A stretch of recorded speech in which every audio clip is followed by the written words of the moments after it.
ఇప్పుడు కాంగ్రెస్లోనే కొంతమంది ఎమ్మెల్యేలు మాత్రం కూడా ఆఫ్ ది రికార్డులు చెప్తురన్న. మరి రేవంత్ రెడ్డి గారు పుట్టింది ఏబీపీలో, పెరిగింది ఆర్ఎస్ఎస్లో కాబట్టి ఎప్పుడైనా ఈ రేవంత్ రెడ్డి కూడా పోయి బీజేపీలో కలుస్తాడని కాంగ్రెస్ ఎమ్మెల్యేలు కొంతమంది మాత్రం చెప్తున్నాను. అబద్ధం చెప్తలేను, నిజంగా చెప్తున్నా అన్న. నోరే కదన్న, దానికి ఏమైనా ఉందా? నాలుకకి ఏమైనా ఉందా అన్న? అది ఏంటంటే అటు తిరుగుతూనే ఉంటుంది. అట్లా తిప్పడానికి ఏముందన్న? బీఆర్ఎస్ అధికారంలో ఉన్నప్పుడు కాంగ్రెస్ వాళ్ళు చెప్పుదురు ఏమని, బీఆర్ఎస్ బీజేపీ ఒకటని. ఇప్పుడు కాంగ్రెస్ వాళ్ళు మళ్ళీ అదే రిపీటెడ్గా చెప్తా ఉన్నారు.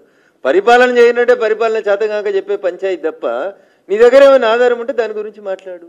ఇప్పుడు నేను కూడా చెప్పిన కదన్న, రేవంత్ రెడ్డి గారు ఆర్ఎస్ఎస్లో పుట్టిరు, ఏబీపీలో పెరిగినరు, ఈయన నరేంద్ర మోడీ గారితో మంచిగుంటురు, అందుకనే పోయినప్పుడల్లా ఒక ముఖ్యమంత్రి పోతలేడు. వేరే రాష్ట్రాలకి వెళ్ళి వస్తే ముఖ్యమంత్రి ఒక్కడే వస్తాడన్న. ఒక్క తెలంగాణకి వెళ్ళి ముఖ్యమంత్రి పోతే ఒక్కడు ఓడు. అయితే ఈ పక్కన శ్రీధర్ బాబు ఉంటాడు, లేకపోతే ఈ పక్కన బట్టి విక్రమార్క ఉంటాడు, లేకపోతే ఇంకెవరినో తోలిచ్చి పంపిస్తున్నారు. ఇది నేను అంటలేను, నన్ను నేనేం తిడతలేను, వాళ్ళు చేసింది చెప్తున్నా మీకు. మళ్ళీ రఘునందన్ రావు తిట్టిండని నన్ను అనుకున్నారు మీరు.